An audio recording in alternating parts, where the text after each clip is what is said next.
Hello student, botany कक्षा में आप सभी का स्वागत है। आज हम पढ़ेंगे जनरल कैरेक्टरिस्टिक्स ऑफ एल्गी, शैवालों के सामान्य लक्षण।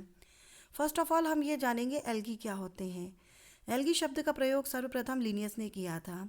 एल्गी ऐसे थैलाइड प्लांट बॉडी होती हैं, थैलेनुमा पादप शरीर होता है जो avascular non flowering plant group होते हैं। इनमें क्लोरोफिल की प्रेजेंस के कारण ये स्वयं भोजन बनाने में सक्षम होते हैं, इसलिए ऑटोट्रॉपिक होते हैं। विज्ञान की वह शाखा जिसमें शैवालों का अध्ययन किया जाता है फाइकोलॉजी यानी कि एल्गोलॉजी कहलाता है।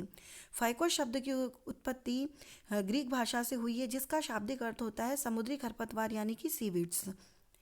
General character of algae. Algae is simplest multicellular plants.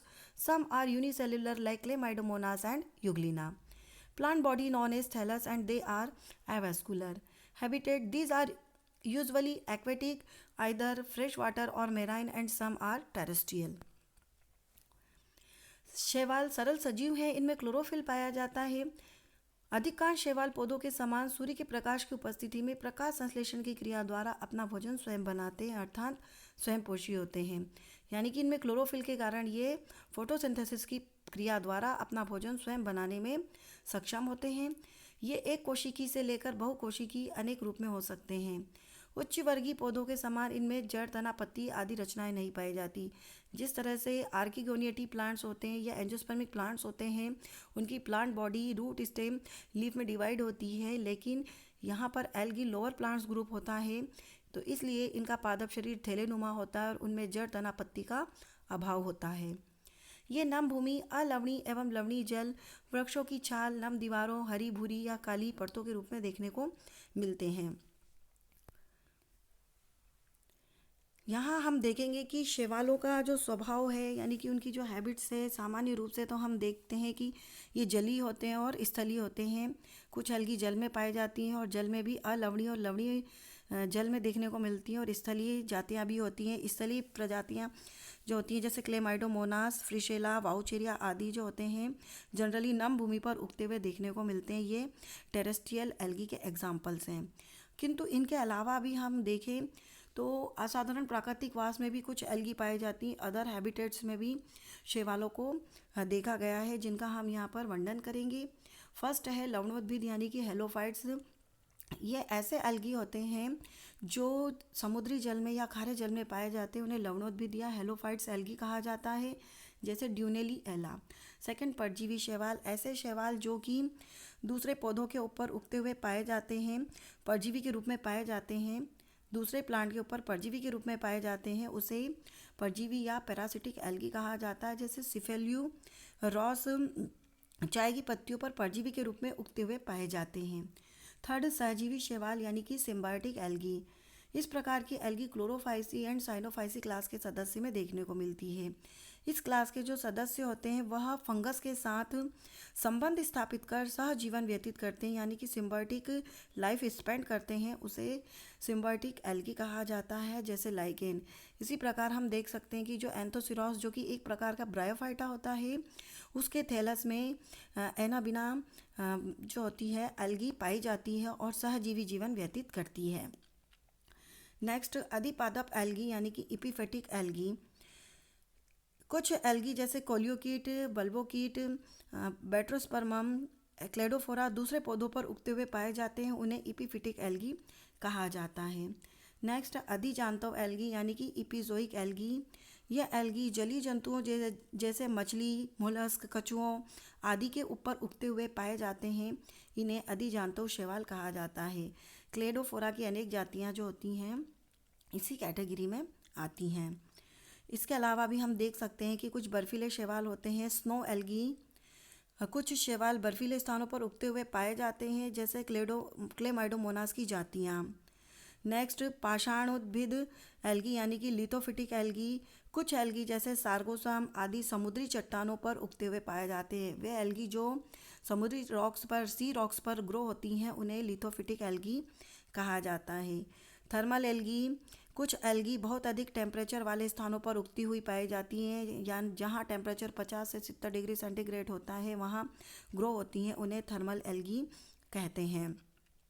इसी प्रकार एंडोजोइक एल्गी होती हैं कि कुछ एल्गी जंतुओं के शरीर के अंदर उगते हुए ऊतकों के अंदर उगती हुई पाई जाती हैं, जैसे हाइड्रा के ऊपर जू क्लोरेला एल्गी ग्रो होती है।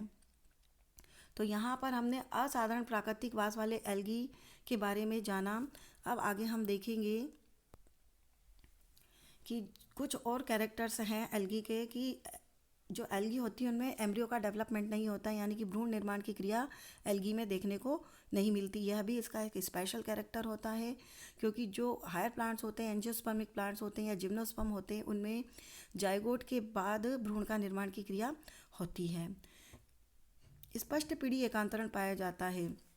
जो एल्गी होती है उनमें पीढ़ी एकांतरण स्पष्ट देखने को मिलता है। अल्टरनेशन ऑफ जनरेशन की क्रिया स्पष्ट दिखाई देती है। पीढ़ी एकांतरण से तात्पर्य यह है कि जब किसी पौधे के जीवन में हैप्लॉइड और डिप्लॉइड यानी कि अगुणित और द्विगुणित अवस्थाएं एक के बाद एक क्रम से आती हैं, तो उसे पीढ़ी एकांतरण कहा जाता है। पादप शरीर ऊतक तंत्र में विभाजित नहीं होता। एल्गी लोअर प्लांट्स ग्रुप होते हैं, इसलिए इनकी प्लांट बॉडी में टिश्यू सिस्टम देखने को नहीं मिलता, यानी कि इनमें एंडोडर्मिस, एपिडर्मिस, कॉर्टेक्स आदि ऊतक दिखाई नहीं देते हैं। सेल वॉल सेलुलोज की बनी होती है, यह भी एल्गी का कैरेक्टर है।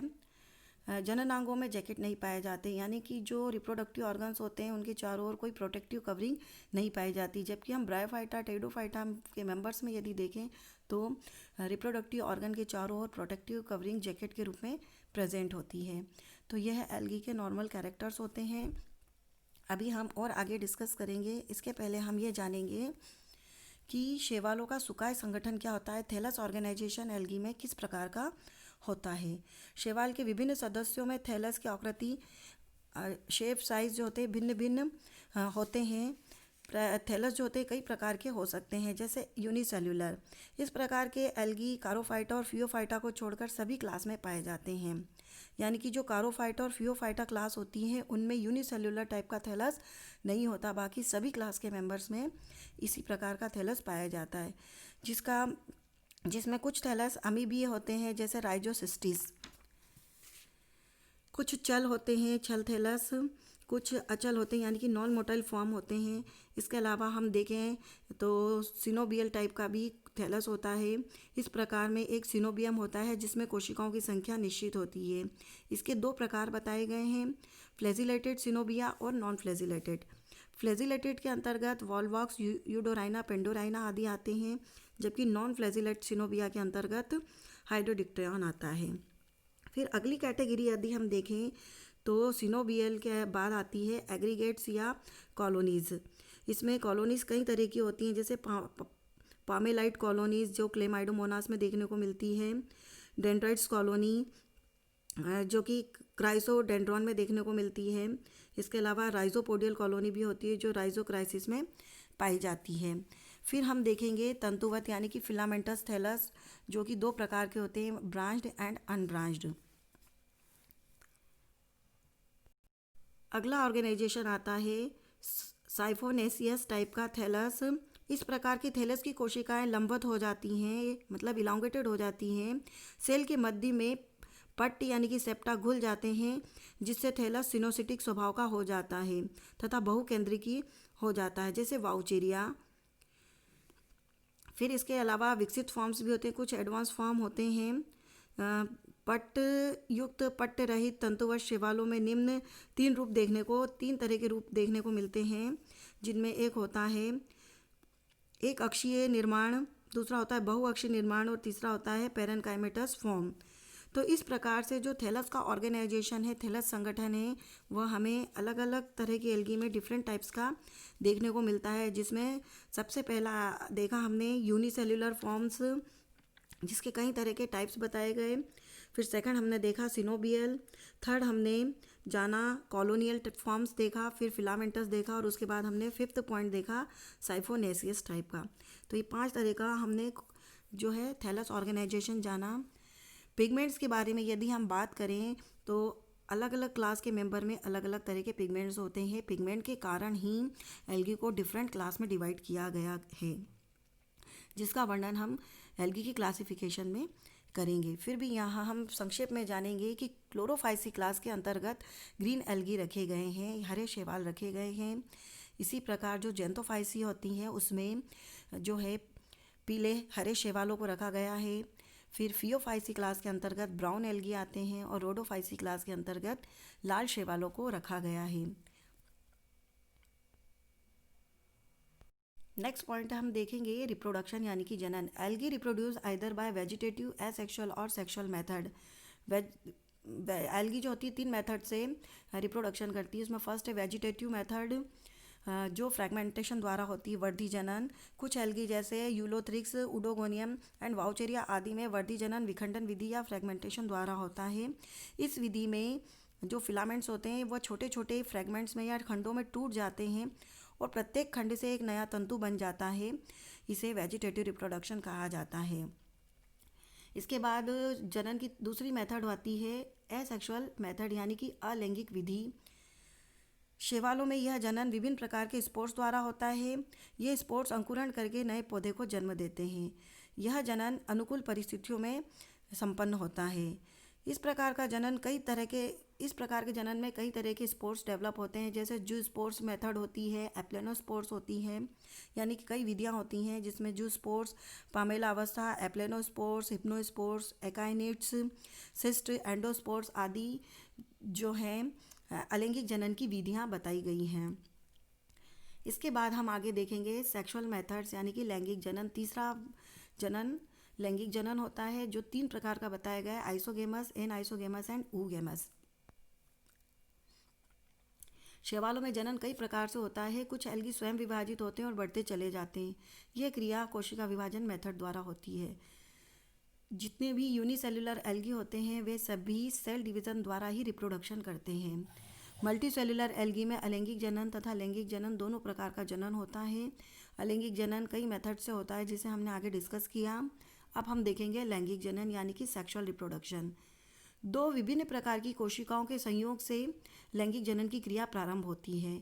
2 विभिन्न प्रकार की कोशिकाएं जैसे मेल और फीमेल गैमेट्स, जब मेल और फीमेल गैमेट्स बन जाते हैं तो दोनों गैमेट के फ्यूजन से जाइगोट का निर्माण होता है और जाइगोट के डिवीज़न से भ्रूण का निर्माण होता है। लेकिन एल्गी में जाइगोट के बाद भ्रूण निर्माण नहीं होता है। एम्ब्रियो का विकास नहीं होता है। सेक्सुअल रिप्रोडक्शन 3 प्रकार का होता है, समयुग्मकी, असमयुग्मकी और विषमयुग्मकी। तो यहाँ पर हम तीनों को विस्तार से जानेंगे। तो एल्गी में फर्स्ट टाइप का सेक्सुअल रिप्रोडक्शन हम जानेंगे आइसोगेमस यानी कि समयुग्मकी। ऐसा रिप्रोडक्शन जिसमें दोनों गैमेट समान होते हैं उसे समयुग्मकी टाइप का रिप्रोडक्शन कहा जाता है। इस प्रकार का लैंगिक जनन क्लेमाइडोमोनास, यूलोथ्रिक्स, क्लेडोफोरा में पाया जाता है। लैंगिक जनन में भाग लेने वाले जो गैमेट्स होते हैं वो साइज में समान होते हैं किंतु उनकी फिजियोलॉजी डिफरेंट होती है। कार्य की जो होती है वह अलग होती है। अर्थात एक गैमेट प्लस स्ट्रेन अर्थात दूसरा गैमेट जो होगा माइनस स्ट्रेन वाला होता है। सेकेंड टाइप का हम देखेंगे असमयुग्मकी यानी कि एन आइसोगेमस टाइप का सेक्सुअल रिप्रोडक्शन। इस प्रकार का लैंगिक जनन क्लेमाइडोमोनास ब्राउनी, यूडोराइना, पेंडोराइना में पाया जाता है। इस प्रकार के प्रजनन में भाग लेने वाले गैमेट्स फिजियोलॉजिकली तथा साइज में भिन्न होते हैं। आकार मतलब इनका जो परिमाण होता है वह अलग अलग होता है। अर्थात जो मेल गैमेट होता है वह साइज में छोटा होता है और बहुत अधिक क्रियाशील होता है, जबकि मेल गैमेट छोटा और अधिक क्रियाशील होता है, जबकि मादा गैमेट जो होता है आकार में बड़ा तथा कम क्रियाशील होता है। इसके बाद हम देखते हैं थर्ड टाइप का रिप्रोडक्शन यानी कि विषम युग्मकी टाइप का, ऊगेमस टाइप का रिप्रोडक्शन। इस प्रकार का लैंगिक जनन सबसे अधिक विकसित होता है। एल्गी में इसी प्रकार का रिप्रोडक्शन सबसे अधिक पाया जाता है। यह क्लेमाइडोमोनास, कॉक्सीफेरा, उडोगोनियम, वॉलवॉक्स, वाउचेरिया में देखने को मिलता है। इसमें मेल गैमेट मादा गैमेट से स्पष्ट रूप से भिन्न होते हैं। मेल गैमेट आकार में बहुत छोटा, बाइफ्लैजिलेट और चल व सक्रिय होता है जो निषेचन के समय मादा गैमेट के पास जाता है, जबकि मादा गैमेट आकार में बहुत बड़ा, फ्लैजिला रहित होता है और अचल होता है। वॉलवॉक्स, उडोगोनियम तथा वाउचेरिया में नर गैमेट्स एंथ्रिडिया तथा मादा गैमेट ओगोनिया में बनते हैं।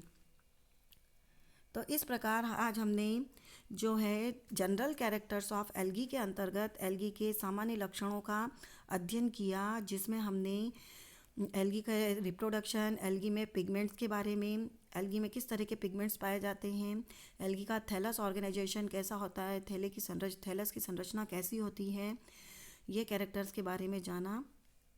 Thank you.